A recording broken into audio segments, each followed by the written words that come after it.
Hello, welcome back to the channel. Thank you for joining me on another of my fascinating interviews. Today, talking to two gentlemen about money. And before you switch off and go, oh, blimey, not money again, we've heard enough from Nigel Farage and his bank account.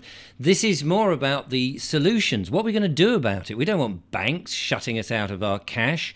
We want to be able to spend it freely and privately and do good things with it. So I'm going to be talking to Justin Walker, who, of course, you know, has been a friend of the show, Holistic Alliance for Real Ecology, throwing in his support for the Great Rising, which you may have seen me talk about and have been to one of the events of. And Daniel Thompson-Mills, who tells me he's lived in a low-impact permaculture in a wood for 2 decades. Not just 2 weeks, 2 decades inside a wood. A bit like our friend Simon the Woodlander, who is currently living in a wood.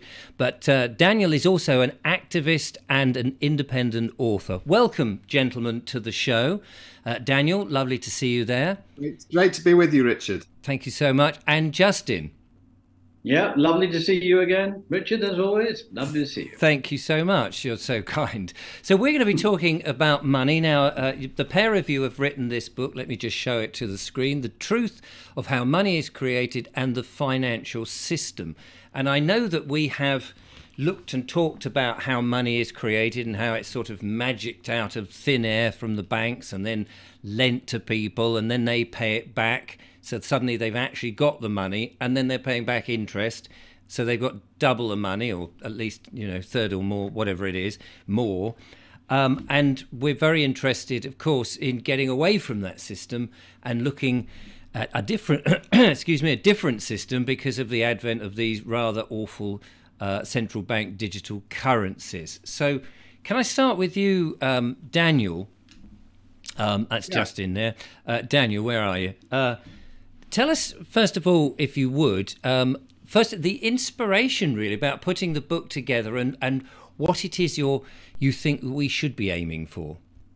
Well, for me, the money system is the way in to so many issues because it's the nub of the control grid. You could say it's the center of the spider's web. Yes. And there's this massive contrick and fraud going on right underneath our noses the whole time, but it's obscured by smoke and mirrors. But the thing is that it's so easily explainable.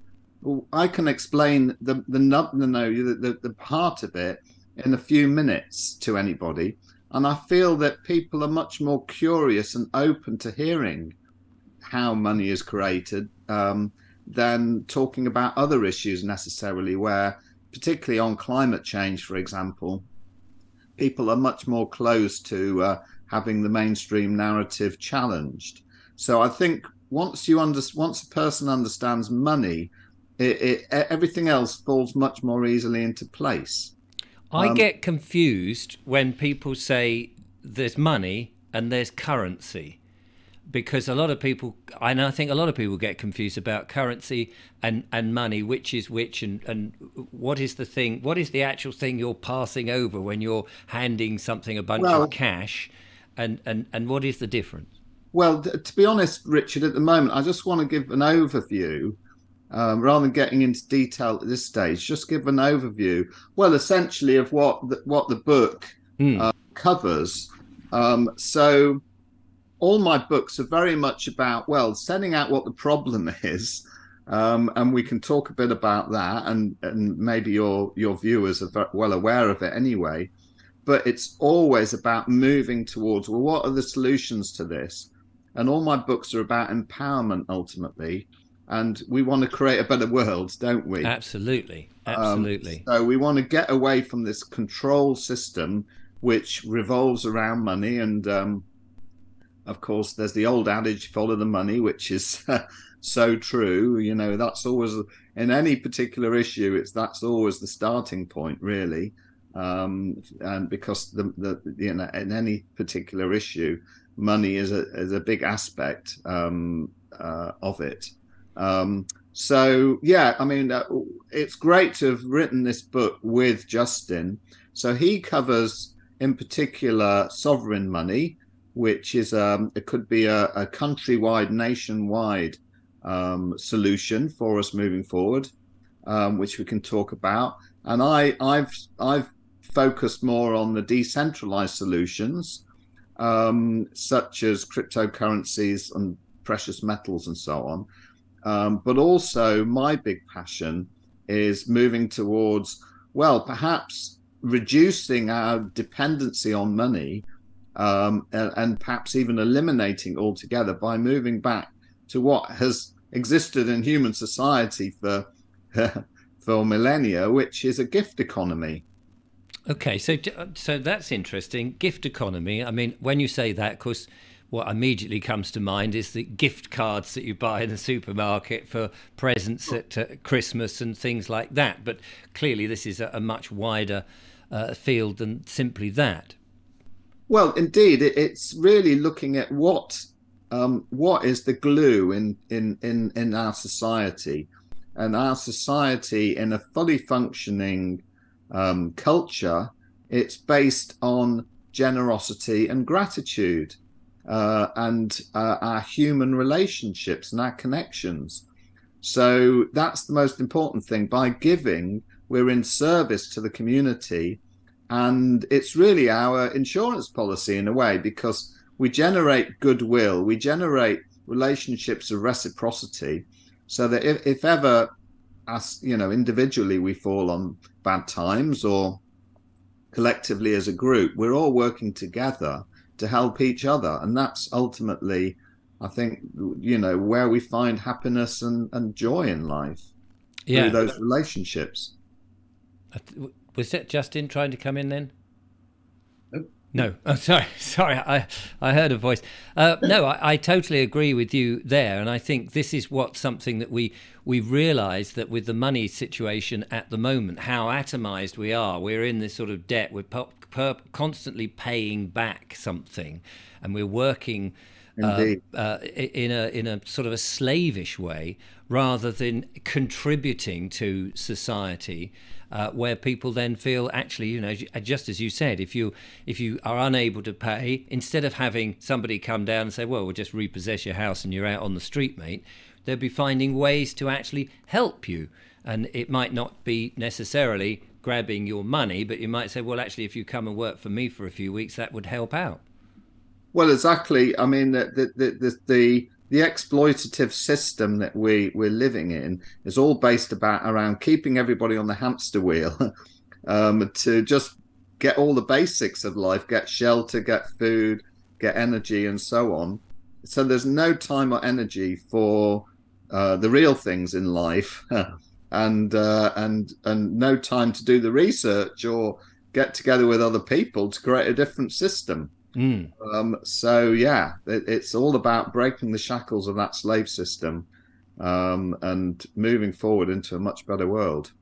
So you said earlier on, and so let's go back to those basics. You said you could sort of talk through the money creation in a few moments. Should we do that, so we know what that is and we can see what the problem is? Yes. And then look at some of the solutions that you've mentioned, and then we'll talk to Justin about one of the solutions that was around it just before the First World War, called the Bradbury Pound, and of course the role that we have with the monarch and the corporation of money and that sort of thing. So right. The floor is yours, Daniel. Tell us how money is created. Well, I think the first thing for people to understand, and to put across to others, is that the Bank of England is not part of the government or part of the state. It's a private institution with private shareholders. They're secret. It's created by Royal Charter, so we don't know who the shareholders are. We can have guesses, obviously, who those might be, but yes, and it's there to make profit for its shareholders. It's not there to be in service to the nation. And it's all really encapsulated how it functions in this quote from a guy called William Paterson, who was one of the co-founders of the Bank of England in 1694. And he said at the time, "The Bank of England hath benefit of interest on all monies which it creates out of nothing. The Bank of England hath benefit of interest on all monies which it creates out of nothing. So basically, particularly now that there's no backing to the currency as there was once upon a time with gold and so on, they literally just print money. It costs hardly anything, pennies, and then they lend that to the government as government bonds at interest. So it's a win-win situation. And what that means is that there's always more debt than there is money. So this is why we're always feeling there's never enough. We're in competition with each other because we're scrabbling for resources, and all the wealth of our economy largely is being siphoned off back to pay back this interest and the money itself back to the Bank of England. So they're just reaping in all the wealth of the economy, and they're able to manipulate through that whether there's booms or busts, whichever they wish. So a boom economy means that people are generating real wealth and building businesses and so on. And from that, then if the bankers want to take us into a bust, which they just pull the levers and they can do that, and then everybody goes into repossession of their homes and their businesses, so that the bankers then are not just getting this false wealth, which is the money back, but they're getting real assets back, land and commodities and resources. So yeah, they win each way. So it's just being exploited all the time on effectively something that's being created out of thin air, and presumably the only industry that can manage to do that.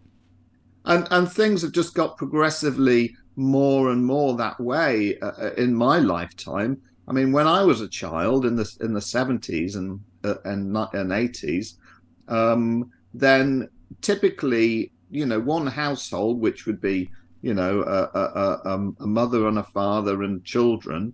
Well, the dad would go out to work, and his wage would pay for all the the mortgage and the bills and so on, and his wife could stay at home and look after the children, etc. I mean, that was the sort of the standard situation in those days. Same with mine until my parents split up. But that was it. And for everybody. Yeah, and now most households have both people working to be able to pay just the basics, the mortgage and the rent and the bills, and even that doesn't seem enough. And then, of course, when that's happening, the children have to be farmed out to with childcare and which in and of itself is a ridiculous notion, that you're having to send the mother out to work just to pay enough to have the child looked after, or both children looked after, and the wages to pay for them, when she'd probably been better off doing the child minding herself. Yeah, I mean, obviously there's other issues here. Maybe the woman enjoys working and doesn't want to feel just that they're trapped in the home, and then there's all those social aspects. But just focusing on the financial side of things, we're more and more being put into this hamster wheel of life, and that's something we want to get away from. And I think just at a sort of a primitive level, in a way, I mean, here we are supposedly in a sophisticated, cultivated world, that we've progressed from Stone Age man or medieval man, and yet we seem to be not really progressed at all if both parties are out working, desperately trying to just pay the bills, and they haven't got as much free time or leisure time, and they can't actually enjoy life for what life is. And yet it sounds, from living for 2 decades in a wood, not quite sure how you managed to do that, but it sounds like That sounds like a lot more fun than having to go to, both parties being away, the children also missing their parents, and everybody being on a hand-to-mouth existence. Well, yeah, what we were doing when we lived in our community, permaculture community in the woodland, was we were creating in microcosm what I'm advocating we move forward into, as generally, which is creating a parallel society, getting off the mainstream systems as much as possible, and creating our own systems, be it growing food, generating energy, making our own entertainment, not rather than thinking we need to rely on Netflix or things like that. All of those aspects of life, the basic needs of life, we were providing about 80% of those through subsistence, through being on the land, through being in a woodland. We were able to harvest the timber for our to keep us warm in our wood burning stoves and so on. We, as a society, if we move more and more into moving that way, disinvesting from this slave system and creating our own ways of doing that on a smaller or larger scale. And actually, it's so much more fun anyway. And it creates those relationships and makes life much more interesting for us. Well, I'm certainly on your wavelength there, because I feel that everything in life at the moment has, as if the authorities over time have treated us more and more like children, and have said, no, we'll do that for you, we'll do that, we'll provide entertainment, we'll provide you something to go and do throughout the day, and we'll pay you a few shekels for that privilege. And all the time, those valuable things that give life meaning have been slowly taken away from us. And now it's that time to sort of think, actually, what is life for? Let's take back those responsibilities, as you say, make our own entertainment, create our own systems. So tell us. And everything's been homogenized as well. So it's also bland. Yes. There's no difference. There's no interesting cultural difference between, you go to a high street in one town, it looks exactly the same as the high street in another town. Yeah, absolutely. You go into a McDonald's, it's just exactly the same as any McDonald's around the world. Yeah, and one of the lovely things about traveling, even if it's even if it's only traveling within your own country, I'm not talking about necessarily getting on an aeroplane, but in the old days, the regions, you'd go up north, say, from the south, and you would hear the difference in the dialect, for one thing, and people would cook differently. They would have different recipes, and you'd go, oh, wow, I've never thought about doing that. But as you say, we've become so homogenized that pretty much the one diet down in the south is the same as up the north. There are still some regional differences, which is fantastic. And then if you do go abroad, it's lovely to see how other cultures live. But if they all come and we all just do exactly the same, it sort of becomes incredibly boring. Yes, indeed. Yeah. So I've written down here, you talk about the gift economy, and we sort of mentioned that briefly. So tell us, what does that mean? How does that work? What is an alternative then to money as we know it? Well, can I just begin perhaps by just reading a little bit that I wrote in the book, which is, what is real wealth? Money isn't wealth. Possessions aren't wealth. Reputation isn't wealth. Real wealth is vibrant health. Real wealth is family. Real wealth is community. Real wealth is an abundant, thriving earth. Wealth is the gifts you have given. Wealth is the strength of your connections in the web of life. Wow. So I think that really sums it up. It's really thinking about how we lived as humans on the planet for most of our time, Yes. which is, when did money come in? Well, maybe with the Romans or a bit before, but, relatively recently, really. So we had what you could describe as an indigenous way of living.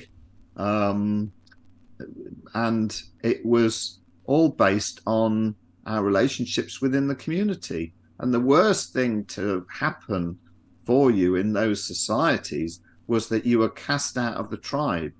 Um, and that's, of course, deep in our psychology these days, which we see a lot in how people want to stay part of the tribe. Mm. So, yeah, as I say, the gift economy is based on two aspects, which is generosity and gratitude. So by giving, we feel good, and the person receiving can be grateful for that. They're in need, and somebody who feels that they're abundant is able to help in whatever way, be it with their labor, be it with food, be it with whatever that they have.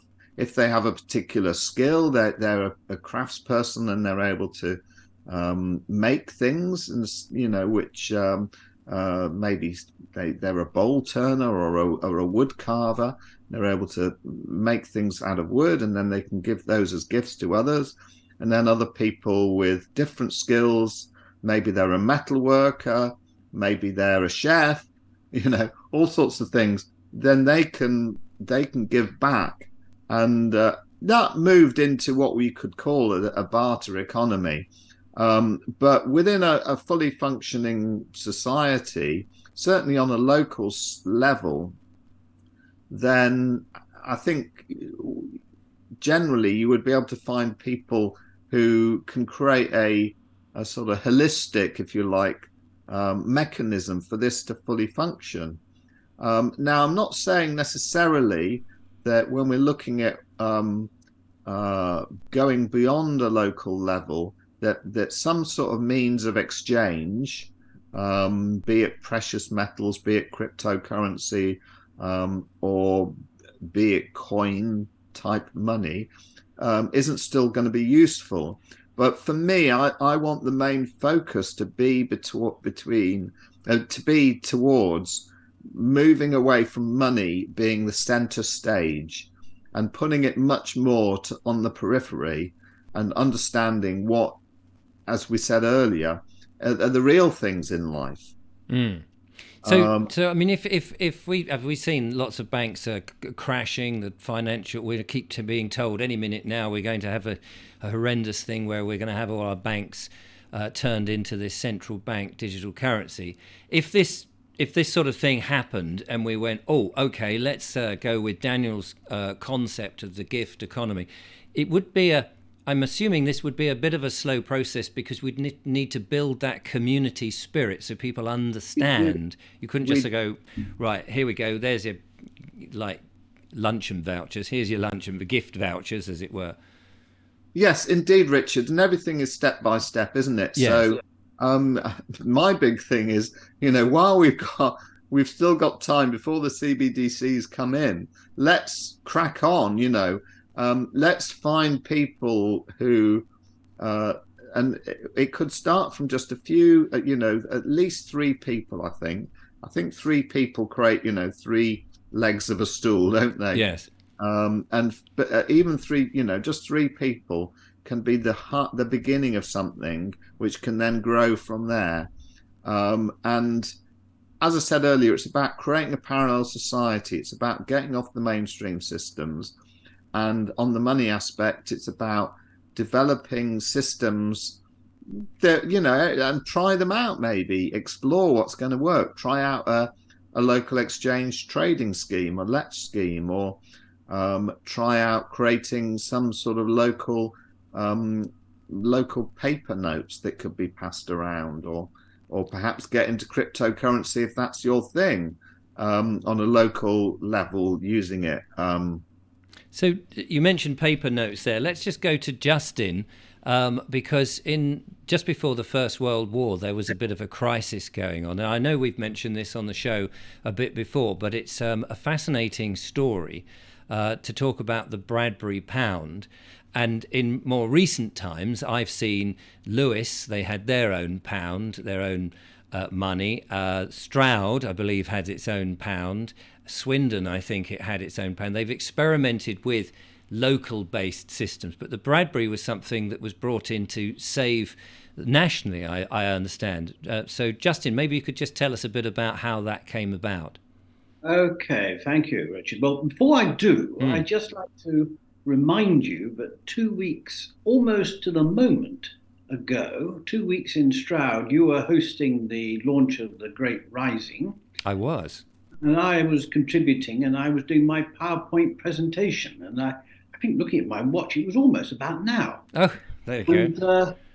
The most important point I wanted to get across to people, and a lot of the truth people, a lot of the truth seekers and the freedom fighters are all, they're not really switched on to this yet, and we've really got to get a grip of this. And that is that the entire financial system of the world, every aspect to it, the central banking, shares, everything is in private hands. Yes. We are talking about private people who meet in complete secrecy, who are completely unaccountable, unelected, and they are deciding how much, or more accurately, how little money the world has to spend.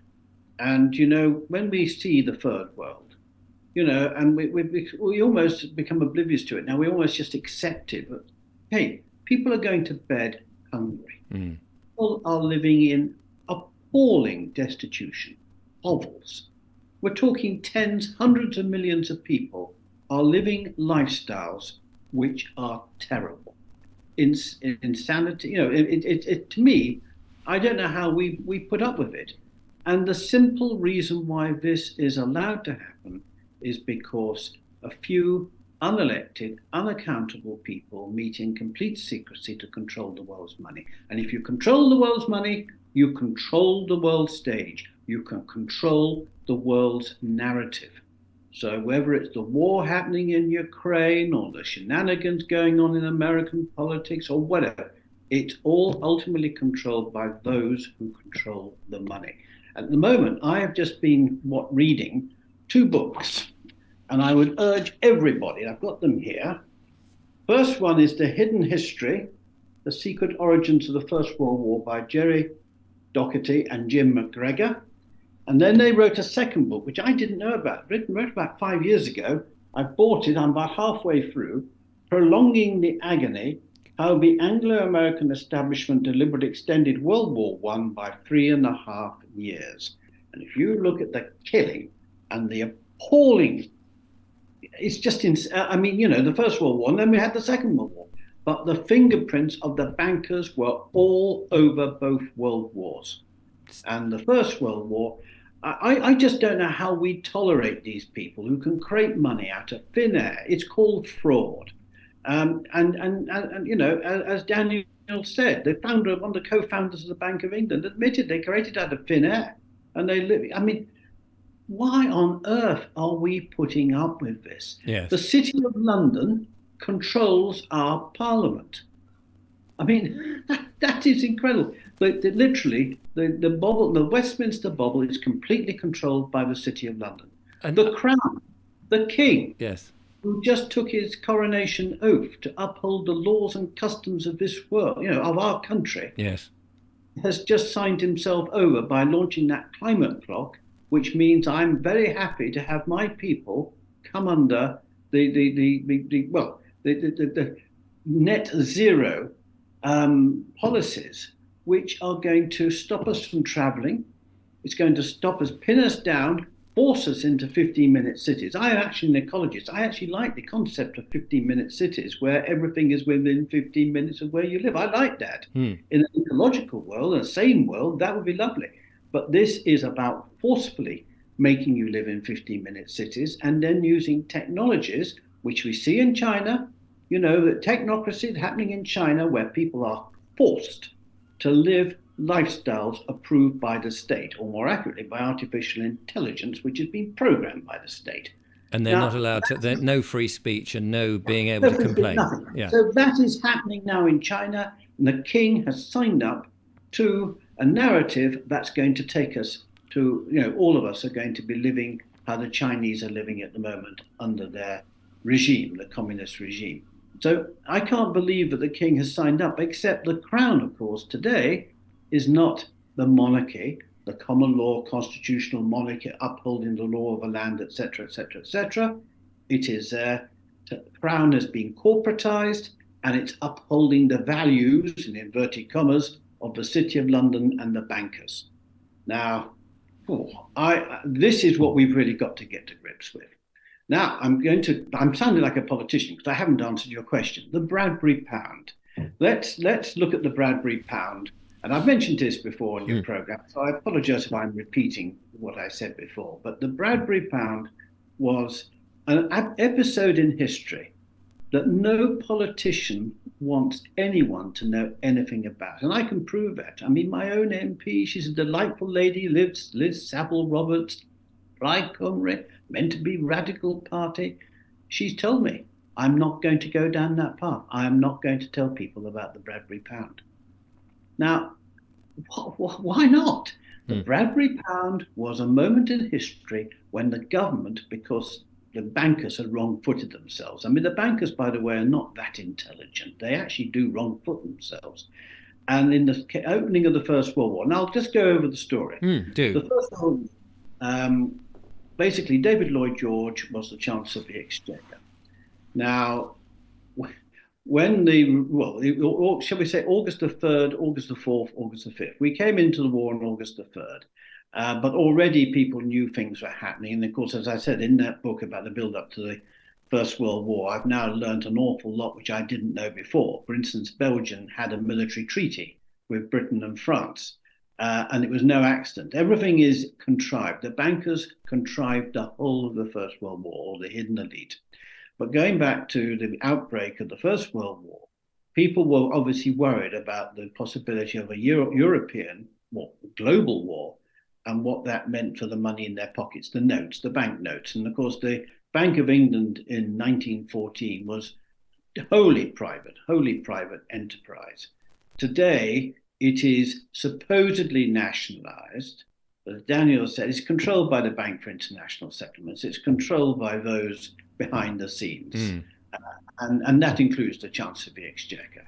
He is a part of the scam just as much as anyone else. So yes. The whole thing is controlled by a private mindset that meets in Switzerland, Basel, the Bank for International Settlements, which in turn is controlled by the big banking dynasties, the House of Rothschild, the Warburgs, and so forth.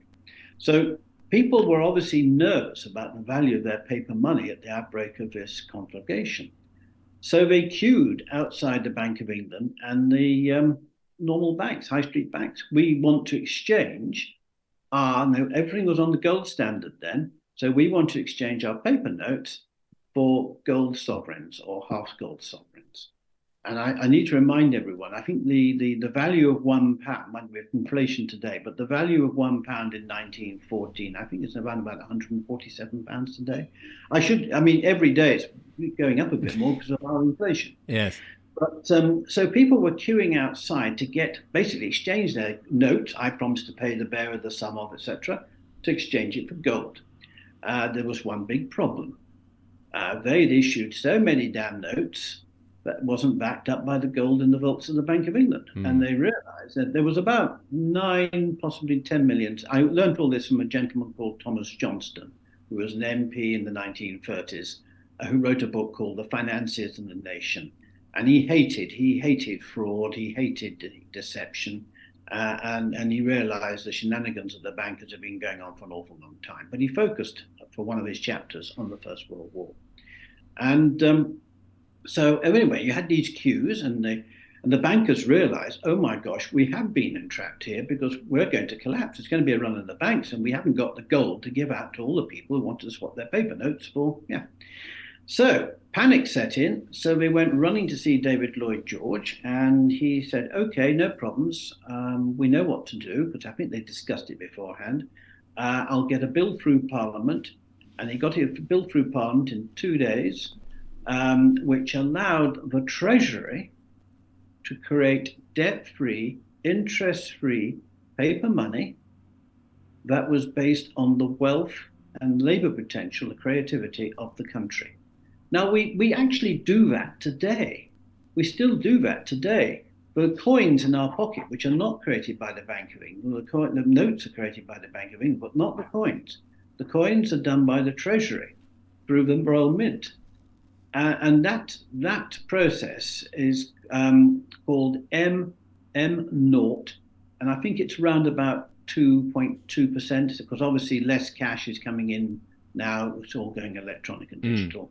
But we're talking the cash. So in other words, the Treasury creates the cash in your pocket, and it's based on the wealth of the nation. That's basically how it's done. They don't like to admit it, they don't like to talk about it, but that's the process. Right. So what we're talking here is about M0 at 100%. In other words, all the money needed by the state can be created by the government in a controlled way, where wisdom and people working for the benefit of all run the show, not people with a mindset to make maximum profits for the bankers and the unelected and the unaccountable people, who, by the way, number no more than 8,000 people today. The banker Ronald Bernard, the Dutch banker who got him, well, I won't go into the details of that, but to say he said to me, there were around about 8,000 people around the world. Now, my uncle, who was a director of the Bank of England for 15 years, told me that 10,000 people run the world.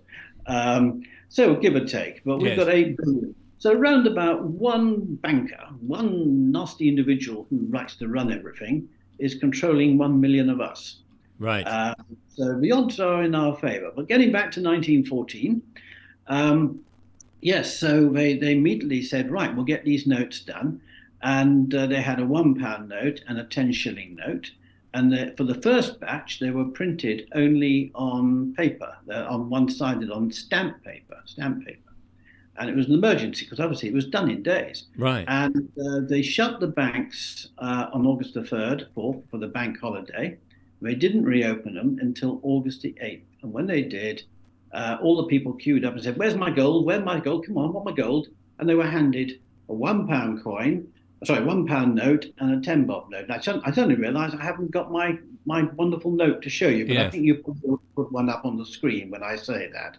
Well, I haven't got it here in front of me now. I'm sure with the magic of technology, when you put the thing up, you'll be able to put a note up on it. Anyway, so they had the £1 note and they had the 10-bob note. Yes. And had it explained to them. It's treasury money based on the wealth of the nation and the empire and all the rest of it. And people accepted them. There was no problem at all. And it worked, did it? It worked for the. I mean, they got them out of the hole.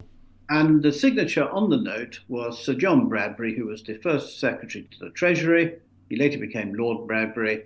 And so the nickname Bradbury, these are Bradbury notes, Bradbury Treasury notes. Everyone liked them. In fact, I've got a 1914 punch upstairs, and there's even an ode to the Bradbury. Good heavens. Because everyone recognised the note saved the day. So why can't we do that now, then? Well, there's no reason at all. Absolutely no reason at all why this can't be done today. But I would give a proviso. I would not trust the principle of the Bradbury pound with the bunch of people we have in Parliament today. Right. I would only trust the concept of the Bradbury pound if we had a genuine independent Parliament made up of people who were independent, wise, and people who were not in political parties or anything like that. And they only served, say, for 1 or 2 years. Like the original Chartist always said that the only thing they didn't have agreed upon was 1 year Parliament. In other words, so you don't have career politicians. You don't have people who believe their arrogance tells them that they are there to run the country forever and ever. Yes. We all know the Boris Johnsons of this world and all the rest of it. We don't want that. No. We want people, wise people, to come together with humility to say what is best for all the people. But are we a million miles from having that? How do we transition I love what Daniel's saying about the gift economy and all the rest of it. It's all about morals. It's all about doing what is right, morally right. And you, as I say, no careers are involved, no career politicians, no bloody egos on parade. Yeah, Just do what is right. There would be no third world. There right. would be no wars. We would believe in working together, cooperation, not confrontation. Yes. It's a Well, different ballgame. let me go back to Daniel then. Daniel, um, maybe you got some ideas on how we go to the gift economy, or we can use the same principle of the Bradbury pound, and we transition from this very dictatorial, tyrannical system to the community-based economy and system that you have outlined earlier. Yes, indeed. And I think where the book fits in is that this is I've written this because it's very accessible. It's got a lot of detail, but also it's very readable, and it's understandable. So really, part of our job at the moment as aware people is to talk about this and spread the word about what Justin said about this is, our money's completely in private hands. They're unaccountable. They're unelected. They're siphoning off the world's wealth for themselves all the time, and so on. So it's about education, but beyond that, it's very much about, as I said earlier, really starting to do something about it. Yes. And start small. Don't feel it would be very easy to get overwhelmed by this big issue. But let's just start in a small way and start little systems of getting out of the money, the debt-based money system in your local area. Find, as I said earlier, find like-minded people and create enthusiasm and get together, have potluck dinners and things like that. Start creating community, because everything really, the foundation for it is community. It's human relationships. Identify what resources there are in a locality. Start connecting with local farmers, for example, developing relationships there. So you're not so reliant on getting food from supermarkets. You can perhaps buy your eggs or buy your meat or buy your veg locally from local producers, and that supports them, because we need our farmers, as you've talked about so much already, Richard. So it's a win-win situation for everybody, and by getting to know people, build relationships, it builds this sense of community, of working together. Out of that might come, finding ways to get together and make music and look after each other's children and have shared food and all these different aspects of life. Yes. That make life much more interesting, and we're not just working as wage slaves. Yes. To pay our mortgage, and our only thing that we look forward to is our 2 weeks holiday in the sun. What a life is that, really? Well, exactly. I mean, the thing is, we still are in that old system, and people do have to go to work, and they do have to pay, understandably, and service all those things. Otherwise, yes. The system comes along and says, well, you can't have that house, or you can't do this, or whatever. So that transition needs to be, as you say, a very step by step. Would you say? I mean, one of the things you've outlined is that a lot of people are completely ignorant, really, to the fact that there is another way. So they're not even, we've been so narrowly forced in a way of our thinking that we don't think outside the box, that there's even all those things that you've said. And I can predict some of the comments that will come along with this, where people will say things like, oh, it's all very well, your guest saying this, it's not that simple. We've got these restrictions. We have to do this and we have to do this. Yes. So they're immediately seeing the negative side of things. Well, I think what it comes down to is that we are kept in a state of fear the whole time. Yes. If I stop working, or if I don't go to the supermarket, then how am I going to get my food, and so on. So the first thing to say really is to um, work towards letting go of the fear. I think that's so key. Yes. Which isn't that easy when you've been, when you've been That brought up easy, like that. yeah, but taking small steps will Yes. build confidence. And also sometimes I think we have to take a bit of a leap of faith, Right. and move away from something that we feel we're reliant on, um, that's created by the mainstream, but realize it's ultimately not serving us.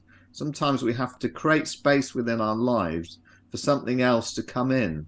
Yes. Um, Well, I can vouch. I mean, I can vouch for that from being a self-employed person. When you go from being employed and you venture to be self-employed as a sole trader, there's a huge leap of faith that what will happen if I don't get any work, or what will yes, happen if I don't get paid, yes, and so you have to plan a little bit around those things. And when I sort of made that transition many years ago, I just knew that there's no point in me having direct debits, because I didn't know when money was coming in. So I don't do anything on a direct debit unless there's no other way. And I think I probably got 2 direct debits, which means I don't have somebody else dipping into my account, taking money when I'm not ready.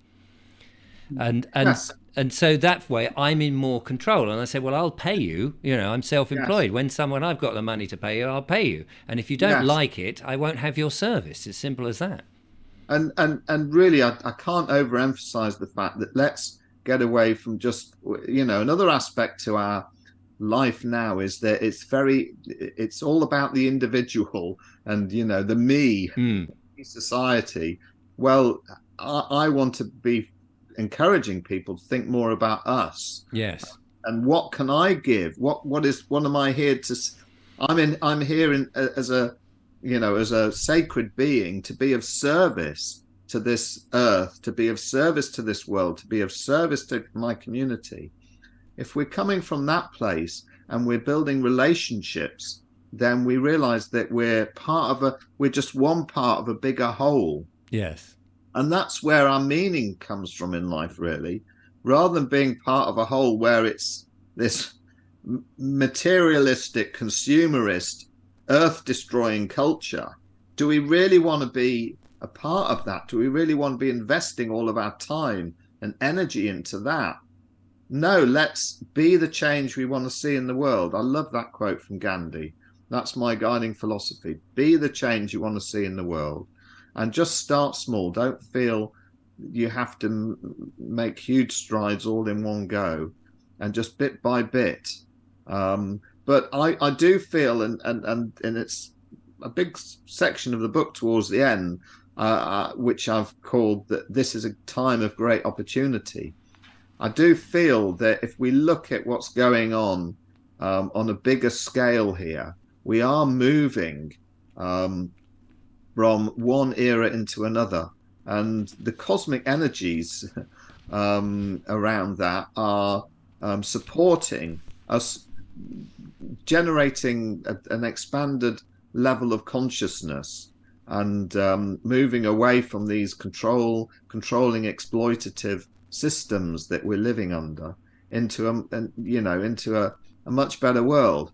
So I think, the more we focus on love, on those, on love and compassion, letting go of fear, rather than watching mainstream news, Mm, find some wise elders out there who are guiding us through these times of turbulence and transformation. And I've got some suggestions in the book on that. So that we're getting positive messages, we're being encouraged.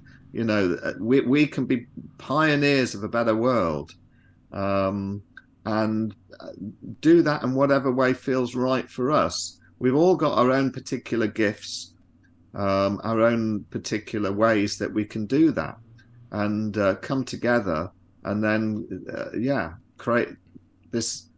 Well, I can tell you world that there are. I mean, I know from doing these interviews and running the YouTube thing, and people are talking to me on emails and various other things, and the talks that I'm now starting to do is people are telling me lots of initiatives are starting up. People are exactly thinking what you're thinking. They're aware that the system that we're in is against them, and the essence of life has been wiped out from those systems, and the humanity aspect, where no longer, take a simple example of where you've been a loyal customer of some conglomerate, whether it be your utility bill, and then all of a sudden that loyalty is of no benefit whatsoever to you, because if you're a new customer, you'll get the discount, but if you've been with them for 20 years, you don't get anything. Thanks very much. So they've taken you for granted. So I think people are sort of going, hang on, that doesn't seem like a human way of dealing with one another.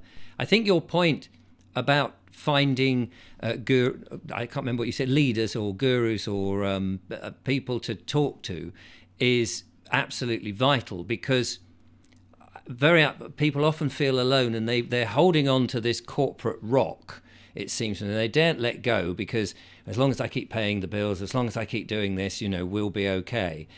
And sometimes it just needs that, and they'll hear podcasts and things like this, but if they actually talk to somebody in the flesh and they're reassuring, saying, well, actually, you can let go, take one hand off and start to come into this world, you'll find it so much better, and being led gently across the Rubicon into a newer, an older world that has proved that it works, that we've forgotten is there. Well, but yes, Justin. Yeah, could I just come in as well on this? Of course. Because this is absolutely, what you're saying is absolutely right, and this is the whole point of the Great Rising. Yes. The Great Rising is there to bring people together, not to unite organizations into one big organization. Perish the thought, that would be dreadful. But to have a myriad of organizations, a complete, lineage of all different campaigns and groups of people and people all working together. But we work under this broad symbol of the Great Rising to show that we are all conscious of what's going on. And of course, the good thing here is that people will then find other people in their local communities to work together to do what Daniel's suggesting and everything else. But we've also got one champion in Parliament at the moment. Yes. Andrew Bridgen. And, he's outnumbered. All right, he's told me, I can't say too much over the thing, but he's told me that there are other MPs stirring who are now realizing that things are not right. But nonetheless, he is one individual in Parliament amongst 650 MPs who is now championing the truth. Now, what would help, because, they don't want to discuss a period of actual history in 1914, which completely reverses the entire private central banking system we have today. And I would urge everyone to write to their MPs saying, look, we know you don't want to talk about this. We know there's a gentleman called the City Remembrancer who is looking after the interests of the City of London. We know all this, and we know that you are in the hands of the City of London. But we know this now, and you are supposed to be our elected servant in Parliament, looking after our best interests. And it's quite clear now that you're looking after the best interests of the City of London. We want you now to come back to us and explain exactly in detail why we cannot repeat the simple fiscal arrangement that was carried out in August 1914. We can't carry it out today. Now, that would help enormously. We've got to bombard the politicians. Andrew Bridgen's on board, and he needs support.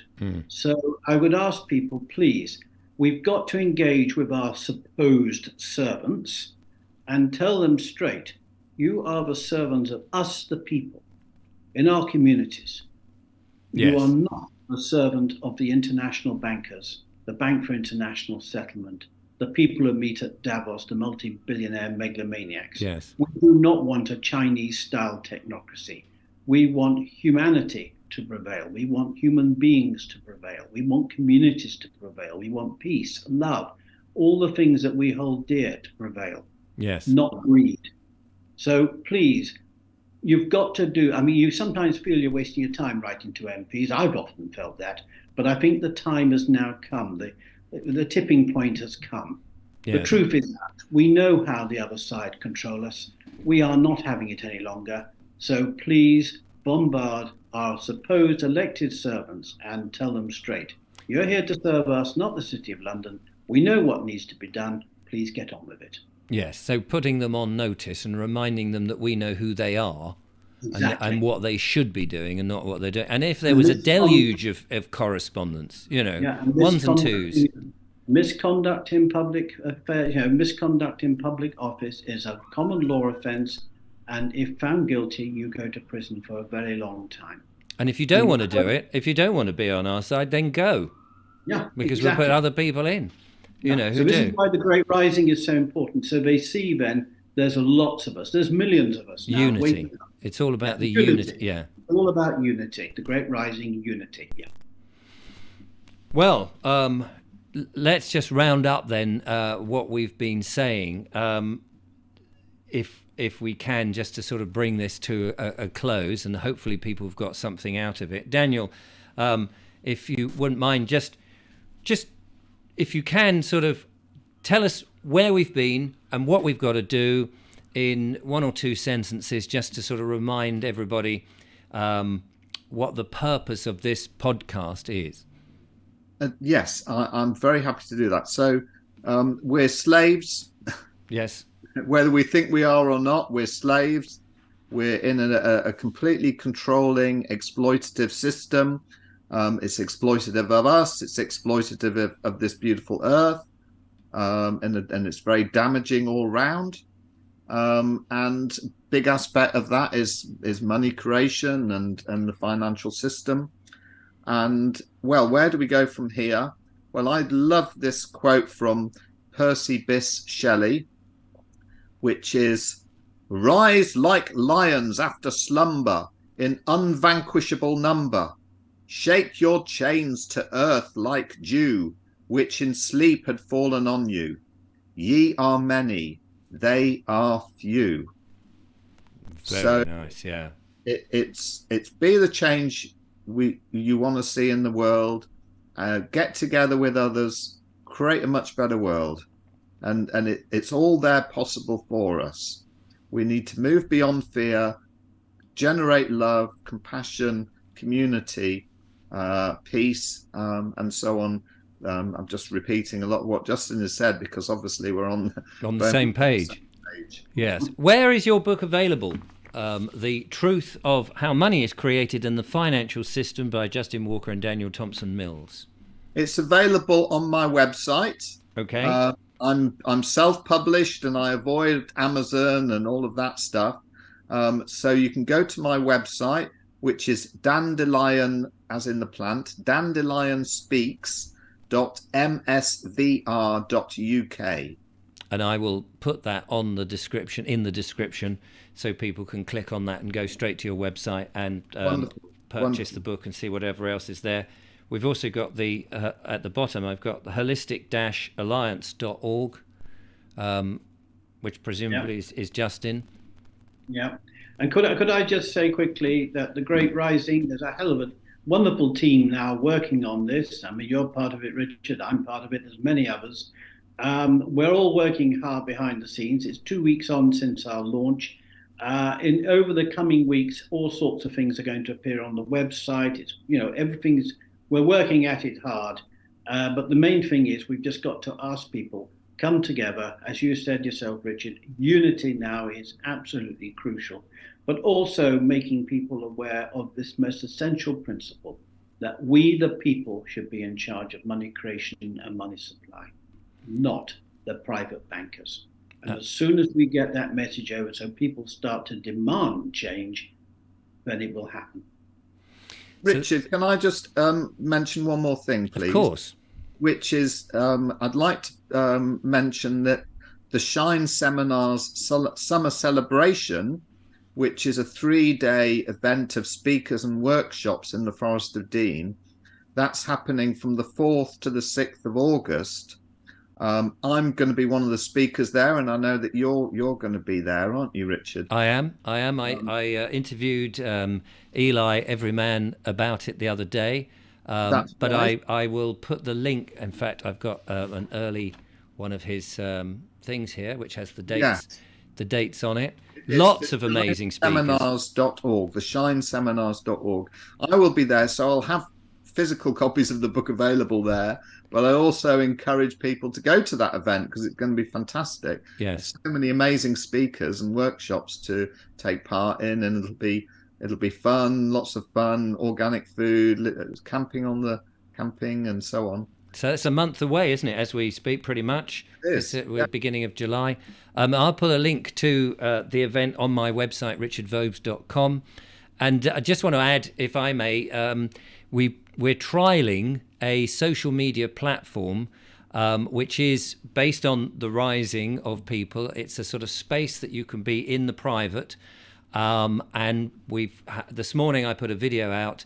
I've had to take the video off because we had so many people wanting to be a beta tester for it. So, but it will hopefully go live in a couple of weeks once we've just ironed out things and made it a bit better. But it's like an alternative to Facebook. It's actually on an individual's private server. He's testing to see how robust it will be. It can't be switched off other than by himself. And it hopefully will be a place that people can talk without censorship and can post events, promote what they're doing, initiatives, and talk about things in a much more honourable way than you can if you're on, say, Facebook, where you've got trolls and other people coming in saying you're a conspiracy theorist. So we're experimenting with that. If it doesn't work, it doesn't work, but lots of people are trying loads of different initiatives to take back responsibility and move to a better place than we are at the moment with the tyrannical systems in place. So big thank you to my guests, Daniel Thompson-Mills. Thank you so much, Daniel, for coming on the show. Lovely.